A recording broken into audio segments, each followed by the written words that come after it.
Hari ini apa ada yang tidak masuk? Nah, berapa orang tidak masuk? 9. Ini yang lain sudah masuk ya. Baik. Sebelum kita mulai pelajaran, Pak Guru ingin bertanya dulu. Apa kalian tahu Google? Tahu. Google itu apa? Pencarian. Mencari apa di Google? Kira-kira? Mencari jawaban. Boleh. Mencari apa lagi? Apakah kita bisa belajar mencari apa ya? Pembelajaran di Google bisa? Bisa. Baik. Nah, sebelumnya kita kan sudah belajar tentang apa itu berpikir komputasional. Berpikir komputasional itu adalah berpikir layaknya seperti komputer. Ya, atau ada instruksi lah seperti itu. Contohnya kita membuat mie. Ini sudah. Apa yang kita lakukan dulu? Ya, kita membuat mie. Ya, dibuka. Setelah dibuka diapakan? Mie-nya dimasukkan ke panci. Setelah mie-nya dimasukkan ke panci, ya, bumbunya dibuka. Terus kalau sudah masak, mie-nya diapakan? Ditiriskan. Setelah itu dicampur, baru bisa nah, itu kan namanya instruksi. Itu bisa dikatakan berpikir komputasional. Nah, sekarang hari ini kita akan belajar tentang kecerdasan buatan atau kecerdasan artifisial. Apa itu? Tujuannya kita belajar adalah siswa mampu menjelaskan pengertian kecerdasan artifisial atau AI. Kalau bahasa kerennya itu AI, Artificial Intelligence. Kemudian siswa mampu mengidentifikasi contoh kecerdasan artifisial. Manfaatnya apa? Kita belajar kecerdasan buatan. Jadi kalian itu bisa tahu. Misalkan nanti kita praktek di belakang ya. Misalkan kita di contoh kecerdasan buatan itu seperti Google, ada Google Maps namanya. Jadi kita tahu nih, kita mau ke Bondowoso itu jaraknya berapa, kita mau ke Jember itu jaraknya berapa, kita ke Surabaya itu tanpa harus ke sana. Gitu. Kita akan tahu jaraknya berapa, waktu yang ditempuh berapa, seperti itu. Oke, kita lanjut.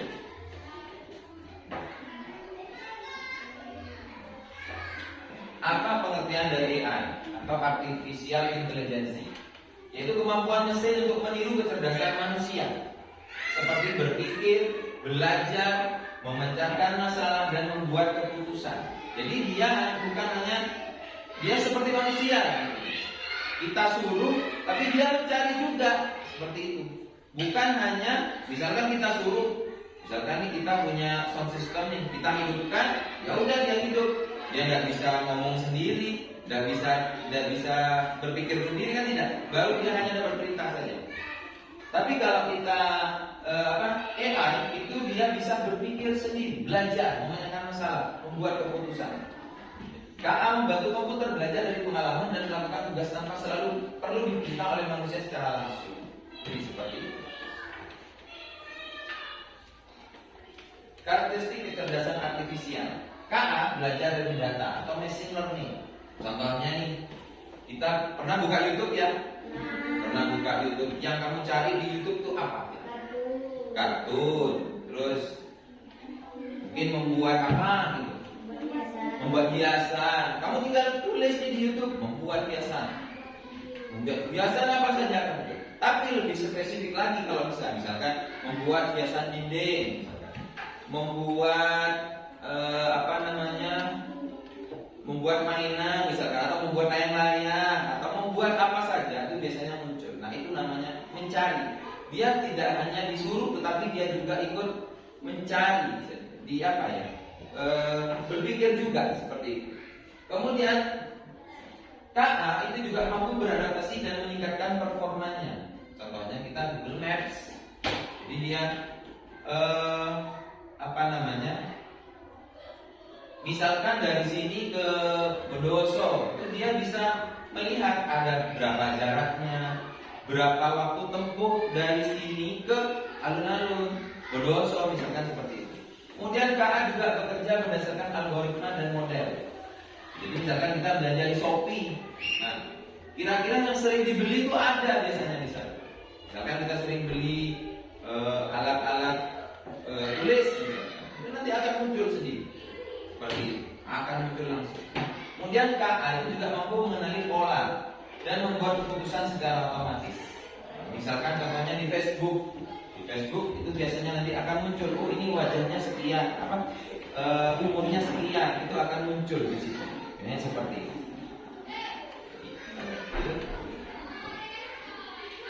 Nah, jadi dapat kita simpulkan bahwa kecerdasan artifisial itu bukan hanya sekadar program komputer biasa. Jadi dia mampu belajar, beradaptasi, mengenal pola dan membuat keputusan secara otomatis. Cuman ada bedanya.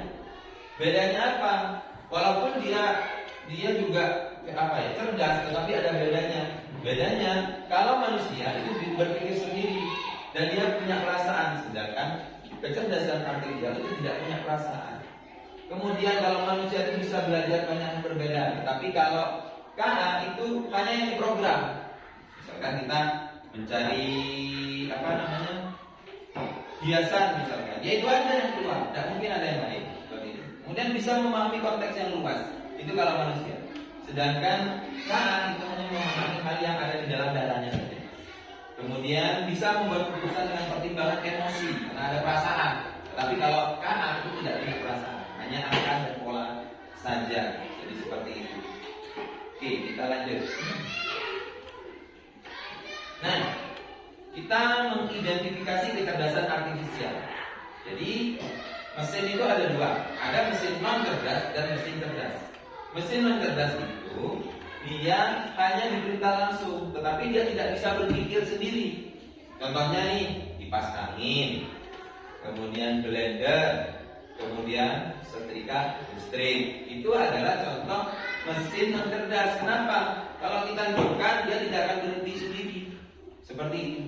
Beda dengan mesin yang cerdas, dia bisa mempunyai kecerdasan seperti manusia, berpikir. Contohnya smartwatch, ya. Jadi di sini ada jantung. Jadi dia bisa melihat detak jantung kita. Mau pergi kemana itu pakai smartwatch juga ada Google Maps namanya. Ada. Kita tidak tahu, kita di sana juga ada. Misalnya kita mau ke Bondowoso, tinggal klik di perintah, nanti akan muncul. Jarak dari sini ke Bondowoso itu menggunakan smartwatch bisa. Kemudian mobil tanpa sopir, itu mobil Tesla di sini. Dia bisa mengenali jalan, ada kameranya namanya kamera 360. Jadi semuanya itu kelihatan di TV. Terus itu menggunakan namanya autonom saya lupa. Itu jadi dia nyopirnya nyopir sendiri. Misalkan mau ke Bondowoso, ini tinggal perintah aja, yuk ke Bondowoso, gak ada temennya. Ya, itu namanya kecerdasan mesin yang cerdas. Jadi mobil tanpa sopir. Lanjut. Perbedaan mesin non cerdas dan cerdas. Jadi mesin yang non cerdas itu hanya diperintah, tidak bisa mengenali lingkungan, tidak bisa berubah atau belajar. Jadi seperti itu. Yang cerdas dapat bekerja sendiri dan belajar, mengenali suara, gambar dan gerak, bisa menyesuaikan diri dan berkembang. Contohnya Google Translate, Google Assistant. Kalau Google Translate itu untuk menerjemahkan bahasa. Google Assistant menerima perintah suara. Google Lens mengenali objek dengan gambar, kemudian prediksi cuaca. Kemudian ada juga Google Maps. Ya. Sekarang kita coba Google Maps. Silakan HP-nya kalian keluarkan. Kalian buka Maps. Ya, kalian buka Maps. Kemudian kamu klik alun-alun Bondowoso. Ya, kalian klik alun-alun Bondowoso. Kira-kira jarak dari sini ke Bondowoso berapa kilo? Bisa? Berapa jaraknya? Jaraknya 22 km. Kira-kira dari sini ke Bondowoso berapa menit? 41 menit. Nah, sekarang coba alun-alun Jember. Kita coba yang alun-alun Jember ya. Coba alun-alun Jember. Jadi kita kasih perintah alun-alun Jember. Nanti yang keluar pasti akan alun-alun Jember. Tidak mungkin alun-alun yang lain. Kemudian klik rute. Nah, jaraknya dari sini ke Jember berapa kilometer? 27 kilometer. Jarak yang ditempuh berapa menit? 46 menit. Nah, dari situ kan kita bisa belajar bahwa bisa membedakan kalau kita ke Bondowoso, lebih jauh ke Bondowoso apa lebih jauh ke Jember? Jember. Lebih jauh ke Jember. Artinya apa? Walaupun kita tidak ke Bondowoso atau ke Jember, kita sudah tahu bahwa jaraknya yang ditempuh kira-kira sekian. Kalau ke Bondowoso, kalau ke Jember sekian, di alun-alun ya. Kemudian waktunya sekian dan sekian. Jadi seperti itu. Itu namanya kecerdasan buatan. Oke. Coba lagi satu lagi kita Google Translate. Di Chrome kamu tulis Google Translate. Ini. Nah, ini kan ada nih Inggris ke Indonesia. Kalian rubah yang ini di tengah ada tanda panah ini 2. Karena kita tahu kan bahasa Indonesia nih. Kita klik ini dirubah Indonesia ke Inggris. Nah, kita rubah Indonesia ke Inggris. Sekarang masukkan bahasa Indonesia. Masukkan teks. Misalkan tas. Tas di sini tas. Tulis tas. Nanti keluar apa? Bag, kan gitu ya. Jadi bahasa Inggrisnya adalah bag. Jadi kita paling tidak tahu nanti, tidak perlu kamus kita nanti. Jadi seperti itu. Kita bisa menggunakan Google Translate. Sudah bisa semua ya? Oke, lanjut. Nah, sekarang kita praktik. Kalian buka link yang Mbak Guru berikan tadi. Yang Mbak Guru berikan tadi ya.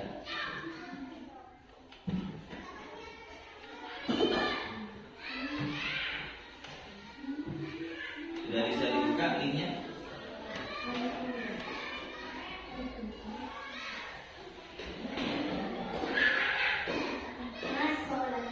Sudah bisa? Yang seperti ini?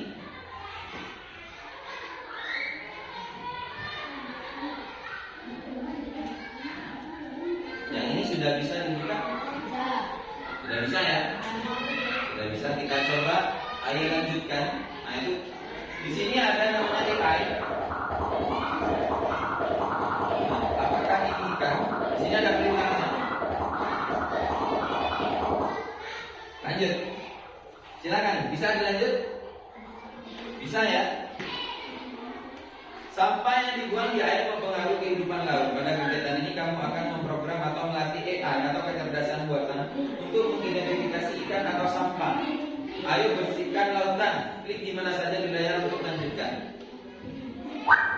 Ini contohnya ya di depan ya. Kalian kasih perintah.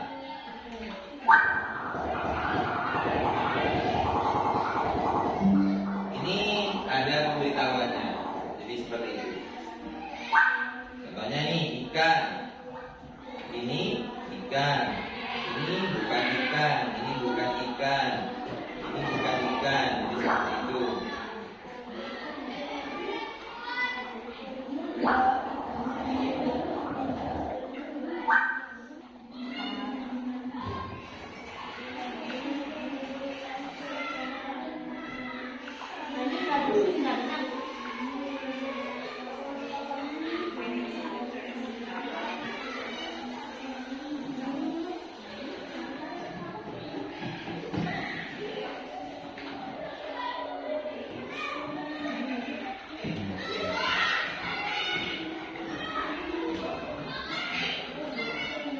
Sudah?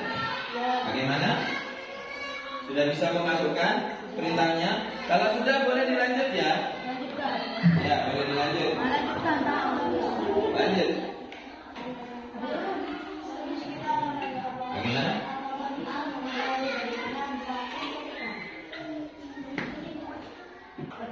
Asal lihat ini anak-anak. Ya, sambil lalu ya. Nih, kan di sini tadi kita klik ternyata apakah ini ikan? Ternyata di sini ada bukan ikan ya. Ini kan sampah, tapi masuk ikan. Seperti itu. Tapi kalau yang betul, berarti perintahnya betul, insya Allah betul nanti. Seperti itu.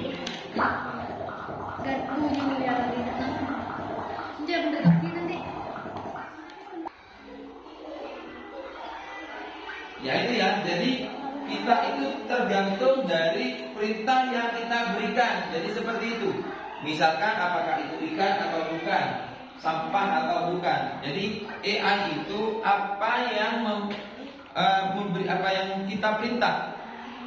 Sudah bisa semua? Sekarang kita mengerjakan LKPD. Ya.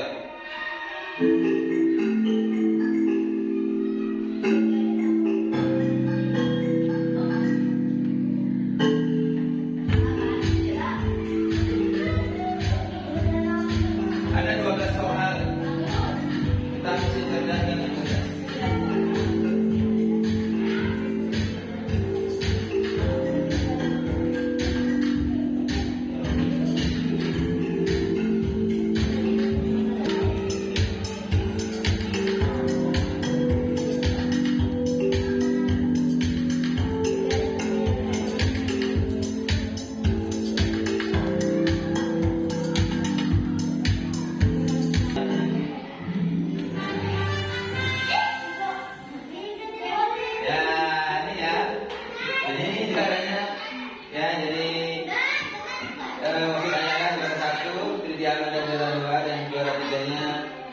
Zahira Salsabila. Jadi seperti itu. Nah, kalian masih bisa menjawab dari sekian poin ya. Baik. Baik anak-anak, kali ini kita sudah belajar kesimpulannya. Kali ini kita sudah belajar tentang apa itu kecerdasan buatan. Tadi sudah membuka Google Maps. Kalian sudah belajar tentang KA itu kalau diberita seperti apa dan bagaimana. Kemudian kita juga sudah belajar tentang puisinya juga. Nah, sebelum menutup pembelajaran hari ini, silakan ketua kelas memimpin doa.